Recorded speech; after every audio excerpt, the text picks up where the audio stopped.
ایک سوال یہ آیا ہے کہ اسلامی سال جو ہے وہ محرم سے کیوں شروع ہوتا ہے؟ صفر، ربیع الاول، اس سے کیوں شروع نہیں ہوتا؟ اسلامی سال جسے ہجری سال ہم کہتے ہیں، اصل یہی ہے کہ رسول اللہ صلی اللہ علیہ وسلم جب ہجرت کر کے مدینہ شریف تشریف لائے تھے تو اب اس کو ہجرت کا سال کہنا شروع ہوئے ہیں۔ ہجرت کا پہلا سال، ہجرت کا دوسرا سال، ہجرت کا تیسرا سال، اس طرح اس کو یاد رکھتے تھے۔ پھر جس سال میں کوئی بڑا واقعہ ہوتا تھا لوگ اس کے اعتبار سے اس کو یاد رکھتے تھے، یعنی جنگ بدر ہوئی، جنگ احد کا معاملہ ہوا تو لوگ یہ کہتے تھے بدر والے سال، احد والے سال، اور اس طرح سے یاد رکھا جاتا تھا۔ پھر رسول اللہ صلی اللہ علیہ وسلم نے دنیا سے ظاہری پردہ فرما لیا تو اس طرح ہجرت کے سال تو شمار کرتے رہے، گنتی میں یہ تو آتے رہے۔ ہاں، پھر صحابہ کرام علیہ مردوان کا آگے جو دور ہوا، بالخصوص حضرت عمر رضی اللہ تعالیٰ عنہ، جب آپ لوگوں کو خطوط لکھا کرتے تھے تو پھر آپ کو گورنر یہ کہا کرتے تھے کہ آپ ہم تاریخ بھی لکھیں، اس کے اندر مہینہ کا بھی تذکرہ ہو،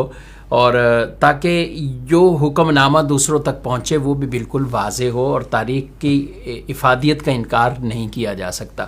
تو بہرحال یہ تو طے تھا کہ ہجرت کے سال یوں شروع ہوئے۔ اب مہینہ کون سا لیا جائے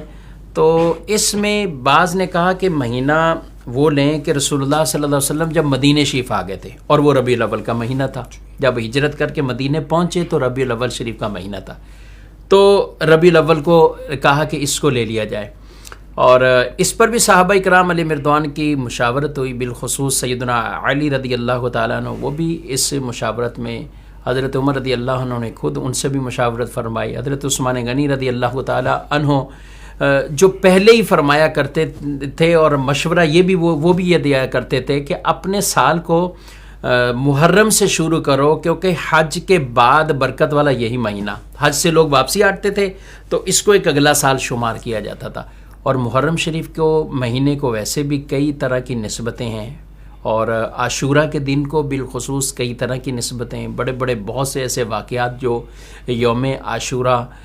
میں ہوئے ہیں، اور پھر امام حسین رضی اللہ تعالیٰ عنہ کی یہ عظیم شہادت والا واقعہ وہ بھی اس مہینے میں اور عاشورہ کے دن میں ہوا۔ تو خیر، محرم شریف کے حوالے سے اس وجہ سے یہ صحابہ کی باہمی مشاورت کے بعد حضرت عثمان غنی رضی اللہ عنہ نے جو کہا کہ حج کے بعد یہ پہلا مہینہ ہے تو سال کا آغاز اس مہینے سے کیا جائے۔ ایک تو یہ بھی بیان کی گئی تو رسول اللہ صلی اللہ علیہ وسلم ہجرت کر کے ربیع الاول میں تو آپ مدینہ شریف تشریف لائے تھے، لیکن جو ہجرت کی تیاری تھی نا، یہ سب معاملات وہ محرم کے اور وہ اس مہینے سے ہی شروع ہو چکے تھے، تو اس لیے اسی سے ہی ہجری سال کا آغاز وہ کہا گیا ہے۔